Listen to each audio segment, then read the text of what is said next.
नमस्कार, प्रखर आवाज के शो में आपका स्वागत है। मैं हूं हिमानी अदिति सिंह और आज मेरे साथ है अनामिका चौधरी। अनामिका चौधरी प्रदेश मंत्री हैं, साथ ही साथ राज्य महिला आयोग की सदस्य भी हैं। इतना ही नहीं, नमामि गंगे से भी जुड़ी हैं।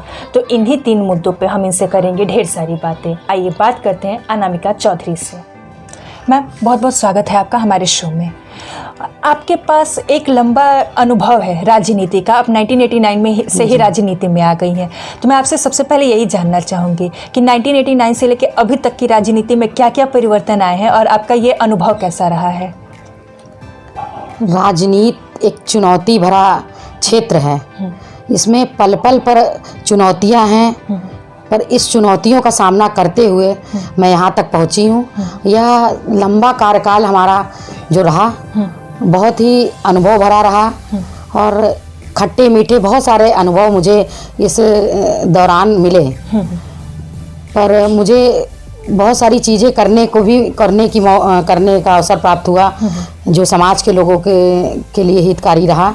एक ऐसा मैं आपको बताऊंगी, एक यादगार ही कहिए, वो एक ऐसा मैटर आया जब मैं डिप्टी मेयर थी। अच्छा।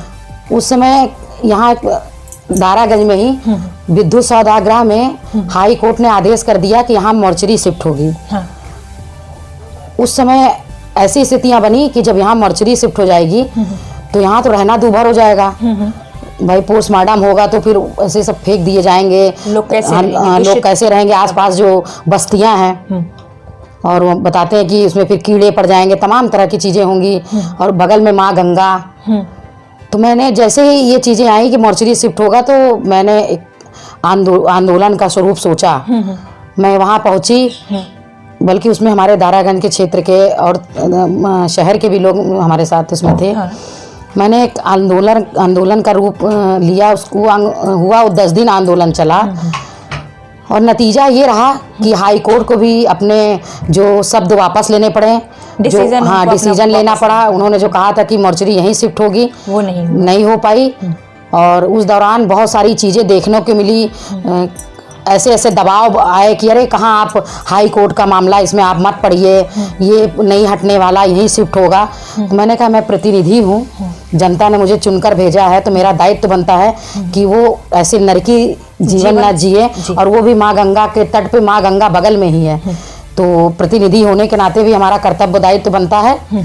तो मैंने इस कार्यक्रम जो ये आया था मॉर्चरी शिफ्ट होने का, मैंने इसको बखूबी इस आंदोलन को निभाया। इसमें हमारी जनता भी साथ में थी।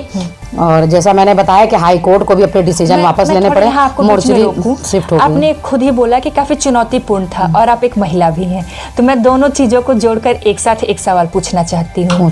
महिला होने के नाते आपको किन किन चुनौतियों का सामना करना पड़ा? क्योंकि आप नमामि गंगे से भी हैं, 30 साल से ज्यादा आपका पॉलिटिकल एक्सपीरियंस रहा है, आप प्रदेश मंत्री भी हैं, राज्य महिला आयोग की सदस्य भी हैं, इतनी सारी जिम्मेदारियां आप निभाती हैं। पर इतनी सारी जिम्मेदारियों को निभाने वाली ये महिला चुनौतियों का कितना सामना करती है? मैं चुनौती से कभी घबराती नहीं। मैंने कहा कि राजनीति चुनौती का मतलब चुनौती भरा क्षेत्र है। पल पल क्षण क्षण समस्याएं तो आती हैं। मैंने उस समस्याओं से कभी अपने को अलग नहीं किया, कभी उससे भागा नहीं, बल्कि डटकर मुकाबला किया एक महिला होने के नाते। और इसमें मैं जरूर कहूँगी कि जो कहते हैं ना कि पुरुष को बढ़ाने में महिला का हाथ होता है, यहाँ बिल्कुल उल्टा है। अच्छा। मुझे बढ़ाने में मेरे पतिदेव का पूरा हाथ रहा और आज भी उनका पूरा सहयोग रहता है। मेरे परिवार वालों का पूरा सहयोग रहता है, मेरे बच्चों का सहयोग रहता है। यहाँ तक कि मैं इस दारागंज क्षेत्र से लगातार 17 साल कॉर्पोरेटर भी रही। तो इस नाते यहाँ के जो हमारी स्थानीय जनता है उनका भी सहयोग रहता है और आज भी वो हमारे साथ सहयोगी के रूप में ही काम करते हैं। तो मैं कभी चुनौती से घबराई नहीं। मैंने अपने परिवार के सहयोग के साथ आगे बढ़े। और मैंने ये जरूर माना कि जब कहते हैं ना ओखली में सर दे दिया तो मूसर से क्या डरना। तो जब मैं इस क्षेत्र में उतर गई तो फिर किस चीज़ से डरना। जी, तो थोड़ा मैं यहाँ आपसे आगे पूछूं। आप शायद उन खुशनसीबों में से हैं जिनका सब परिवार से सपोर्ट मिला और खासतौर से हस्बैंड से सपोर्ट मिला। आगे मैं बढ़ूँ, लॉकडाउन का जो पीरियड रहा, जो समय काल रहा, ये महिलाओं के लिए काफ़ी दुखद रहा। भारत सरकार के साथ साथ यूनाइटेड नेशंस का भी एक रिपोर्ट आया है जिसमें महिलाओं के पर घरेलू हिंसा बढ़े हैं। और आप राज्य महिला आयोग की सदस्य हैं। आप किस तरीके से महिलाओं को सहयोग पहुंचाएं उन दिनों में? देखिए, पहले तो आपने जो बताया कि रिपोर्ट आई है कि महिलाओं पर अत्याचार हुआ, ये मैं नहीं मानती। अत्याचार नहीं हुए, बल्कि मैं तो ये घरेलू हिंसा बढ़े हैं। घरेलू हिंसा की बात जो आप करें वो भी नहीं हुए, इसलिए क्योंकि लॉकडाउन के दौरान पति पत्नी पूरा परिवार एक साथ रहा। तो मैं तो मेरे पास तो कई ऐसे कॉल आए कि मैडम इस समय तो बड़ा अच्छा हम लोग का बीत रहा, जबकि पहले बड़ी नाराजगी थी, वो दूर रहते थे और मैं यहाँ रहती थी, इस नाते बड़ा मन मुटाव चलता था। और अब तो सब हमारा यहाँ सब बढ़िया चल रहा है, सब ठीक है और बढ़िया। अगर और एक दो प्रॉब्लम भी अगर कहीं आई तो हम लोगों ने फोन से वार्ता करके उसको निपटारा किए। आप खंडन करती हैं? हाँ, खंडन करती हूँ, क्योंकि मेरे पास ऐसे कॉल आए कि अब तो सब अच्छा हो गया। लॉकडाउन लगने से एक तरीके से लॉकडाउन तो कोरोना को लगा, एक तरीके से तो नुकसान हुआ, दूसरी तरफ हमारा हमको मतलब अच्छा रहा मेरे लिए कि हम परिवार सहित पति के साथ अच्छे से रहे। थोड़ा आगे बढ़े। और आप जब डिप्टी मेयर थी, कुछ समय के लिए आप फिर मेयर भी बनी थी, तो उस दौरान आप अपने क्षेत्र के विकास के लिए क्या क्या करी? बहुत कुछ कार्य किया, रोड बनवाए, गली बनवाए, बिजली की जहाँ प्रॉब्लम थी बिजली लगवाए, बहुत सारे सुलभ कॉम्प्लेक्स बनवाए, ऐसे तमाम कार्य जो नगर निगम से संबंधित विकास के कार्य थे वो कार्य मैंने किए। इंफ्रास्ट्रक्चर के से रिलेटेड आपने किया। आप नमामि गंगे से जुड़ी हुई है, तो अब थोड़ा गंगा जी की तरफ रुख करते हैं। गंगा जी देश की सबसे पवित्र नदी मानी जाती है और विश्व का देखा जाए तो सबसे दूषित नदियों में से एक आती हैं। तो गंगा जी की सफाई के लिए आप क्या क्या कर रही हैं? मैं 95 से माँ गंगा की स्वच्छता कर रही हूँ और आज तक कर रही हूँ, अनवरत करती रहूँगी, ऐसा मैंने संकल्प लिया है। 95 में मैं 2 लोग सिर्फ स्वच्छता करती थी, मैं और मेरे पतिदेव। उसके बाद 3 करते हुए फिर 3 लोग आए, 4 लोग आए, ऐसे कारवां बढ़ाता गए, लोग बढ़ते गए, जुड़ते गए। जब से ये 2014 से माननीय मोदी जी ने माँ गंगा की स्वच्छता विरलता के लिए कमान संभाली, तो इसमें तेजी आई। तब से और लोग हमारे साथ जुड़े और हम माँ गंगा की स्वच्छता विरलता निर्मलता के लिए लोगों को जागरूक करते हैं। हमारे जितने प्रत्येक घाट है यहाँ, जितने भी यहाँ घाट हैं, छतनाग घाट, कौशाम्बी है, आपका रसूलाबाद है, फाफा मऊ है, दशाश्वमेध घाट है, राम घाट है, संगम है, जितने भी यहाँ घाटे हैं सब पे हमारे स्वयंसेवक हमारी टीम काम करती है। प्रतिदिन स्वच्छता करती है, लोगों को जागरूक करती है, जन जागरण करती है। यहाँ तक कि हम लोग ने कोरोना काल में भी स्वच्छता करना बंद नहीं किया। प्रतिदिन हम लोग माँ गंगा की स्वच्छता करते रहे, लोगों को जागरूक करते रहे। खैर उस समय एक हम लोगों के लिए सबक है, क्योंकि माँ गंगा को और प्रदूषित करने वाला कोई बाहर से नहीं आया, 7 समंदर पार से नहीं आया। हम लोग ने ही माँ गंगा को प्रदूषित किया। बीच में आपको रोकूं, एक मैं डेटा देख रही थी जो देख करके मैं भी थोड़ा दुखी हुई। हर रोज 10 लाख टन कूड़ा गंगा जी में डाला जाता है। तो इस कूड़ा प्रबंधन के लिए आपकी सरकार, ये सवाल मैं आपसे इसलिए पूछ रही हूँ क्योंकि प्रदेश में और केंद्र में दोनों में बीजेपी की सरकार है और बीजेपी से जुड़ी है, प्रदेश मंत्री भी है। तो इस तरीके का कूड़ा, इंडस्ट्री का कूड़ा या कोई भी कूड़ा जा करके गंगा जी में सीधे ना गिरे, इसके लिए क्या प्रबंध कर रही है सरकार? देखिए, हम लोग गंगा विचार मंच है, वो लोगों को जागरूक करना, स्वच्छता करना, ऐसे काम करती है तटों पर। आपने ये सवाल पूछा तो मैं इसमें ये कहूँगी कि अभी इसके परसेंटेज बहुत कम हुए हैं।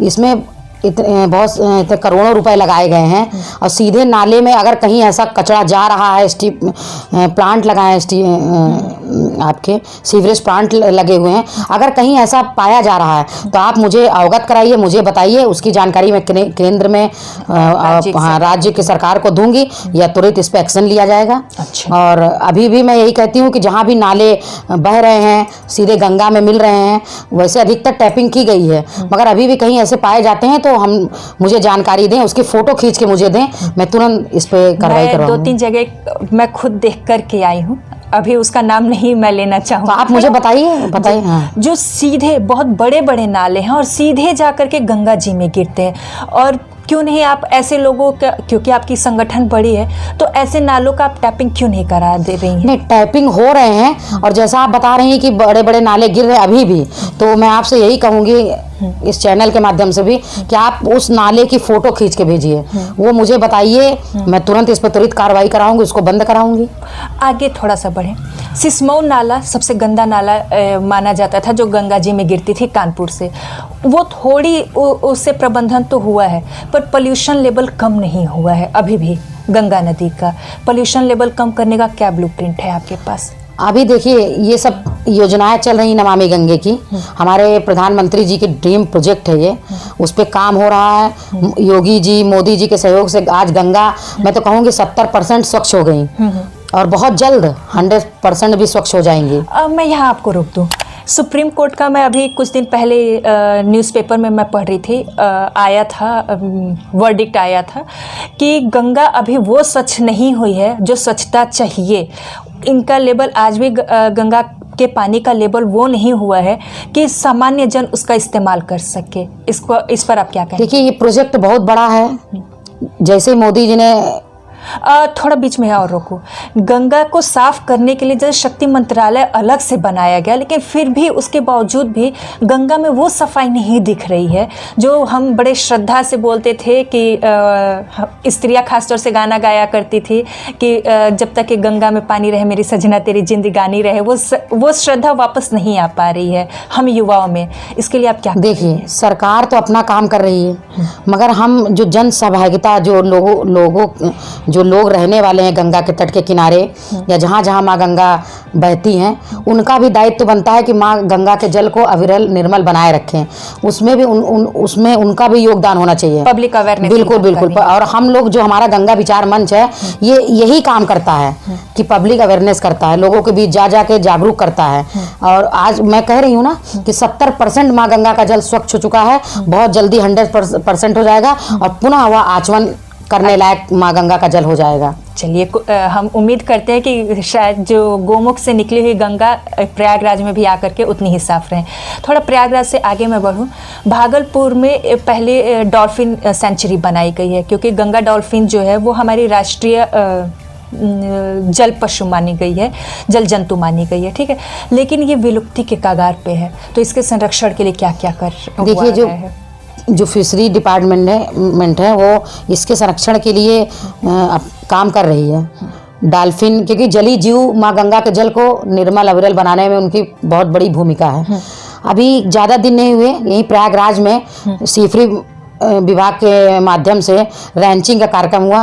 गंगा में मछली को डाला गया, कतला, नैन, भाकुर, ये सब मछली डाला गया ताकि माँ गंगा का जल अविरल निर्मल रहे, क्योंकि इनका भी बहुत बड़ा योगदान है जलीय जीव का। जितना आपसे हो सका आप कर रही हैं। हाँ, मैं गंगा विचार मंच होने के नाते और राष्ट्रीय स्वच्छ गंगा मिशन और जल शक्ति मंत्रालय से संबद्ध ये गंगा विचार मंच है। तो हमारा काम है कि लोगों में अधिक से अधिक जागरूकता पैदा करना।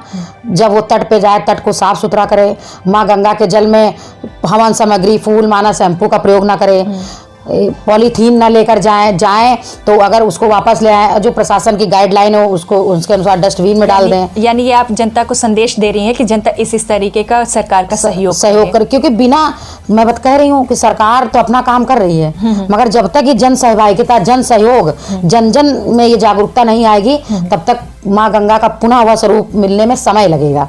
मिलेगा मगर समय लगेगा। और हम सब लोगों ने, हमारी टीम ने तो एक संकल्प लिया है कि हम अनवरत माँ गंगा की अविरलता निर्मलता के लिए ऐसे ही लोगों को जागरूक करते रहेंगे, ऐसे ही तट को साफ सुथरा रखने के लिए लोगों को जागरूक करते रहेंगे, जन जागरूकता के साथ। बिल्कुल। मैं तो कहती हूँ कि नहीं थकेंगे, नहीं रुकेंगे, स्वच्छ करेंगे।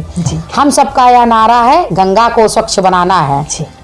तो आपने अपने बिजी शेड्यूल में से हमें समय दिया, इसके लिए आपको बहुत बहुत धन्यवाद। बहुत बहुत धन्यवाद आपका भी।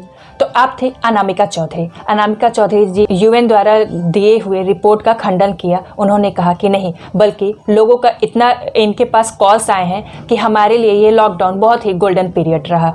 हमने जब नमामि गंगे पर और गंगा प्रदूषण पर बात की तब भी इन्होंने बोला कि सरकार तो अपना कार्य कर ही रही है, लेकिन जन जागरूकता की भी ज़रूरत है। जनता आए हमारे साथ और गंगा को पावन बनाने में हमारा सहयोग करे। तो इसी तरह के जनप्रतिनिधियों के व्यूज़ को जानने के लिए बने रहे हमारे साथ। तब तक दीजिए हमें इजाज़त। धन्यवाद।